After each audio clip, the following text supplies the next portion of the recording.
Today, we're going to tear apart a viral animated horror story to figure out what makes it so genuinely, bone-chillingly effective.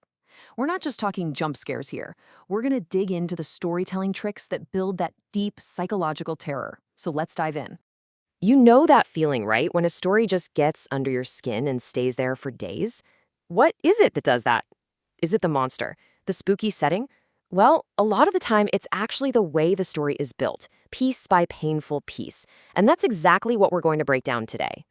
All right, so every good scary story has to start somewhere. That's the setup, or what's technically called the exposition. It's where we meet our main character, get a feel for their world, and get that first little hint of what's about to go wrong.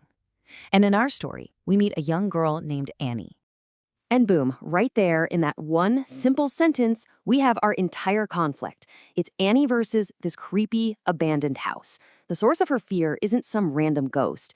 It's a constant, looming presence that she has to stare at every single day, from the one place that's supposed to be her sanctuary, her own bedroom. Now, check this out, because this is how the tension starts to build immediately. On one side, you have Annie's raw gut feeling that something is wrong, and on the other, her parents, who just brush it off with logic. It's a good house, you're just throwing a tantrum. This is such a classic horror move. It makes our hero completely alone, the only one who sees the real danger. So, the stage is set, and now the story starts to ramp things up. This is the rising action. This is where that initial creepy feeling isn't just a one-time thing. Oh no, it becomes a pattern, and that pattern is designed to do one thing: crank up the suspense. The storyteller here is so smart. They use this 3-night structure to just dial up the terror. Night 1? Okay, maybe it was just a shadow, your eyes playing tricks on you. But night 2? Nope, it's real. And that's when the panic sets in. And by night 3, that's the game changer. Fear turns into, okay, I have to do something about this. It feels so methodical, so relentless. And all this time, what are her parents doing? They're hitting her with all the greatest hits of parental dismissal. You're just imagining things. It's almost Halloween. Every single one of these explanations is perfectly logical, perfectly reasonable, and completely, totally wrong. And each one just pushes Annie further and further out on her own until she realizes nobody's coming to help her. And that right there, that's the moment everything shifts. She's not a scared victim anymore. She's an investigator. All that fear gets hardened into determination, and she starts making a plan. Okay, so this brings us to the climax, and this is where it gets really good. In a horror story, the climax isn't just the big fight scene. It's usually the moment the trap, which has been set this whole time, finally springs shut. I mean, just look at this plan. It's almost sweet, isn't it? So logical from her point of view. She thinks she's just going to catch some neighborhood kid playing a prank. But for us, the audience, we know what kind of story we're in. We're all sitting here thinking, no, Annie, don't do it. It's a terrible, terrible idea. She's walking right into the belly of the beast. And she's about to break the single biggest, most important rule in all of horror. Come on, you know what it is. We're all shouting it at the screen right now, right?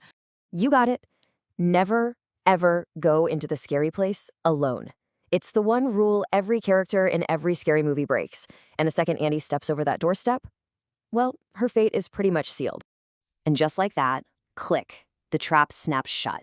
1 second, she's on a mission to catch a prankster. The next, she's fighting for her life. The door she just came through is jammed. The hunter has just become the hunted. And this, my friends, leads us to the grand finale, the final part of the story's structure, the reveal, or the denouement. This is where all the pieces finally click together, usually in some kind of horrifying final twist. So this fancy French word, denouement, it literally means to untie. And in this story, oh boy, what gets untied is way darker and more twisted than we ever could have imagined. So wait a minute. It was never about a prank. It was never about a ghost just haunting some house. The whole thing was a trap, a lure. The spirit wasn't trying to scare Annie away. It was trying to draw her in. It wanted to make a trade. And this right here, this shows you the real horror of the ending. It's a double tragedy.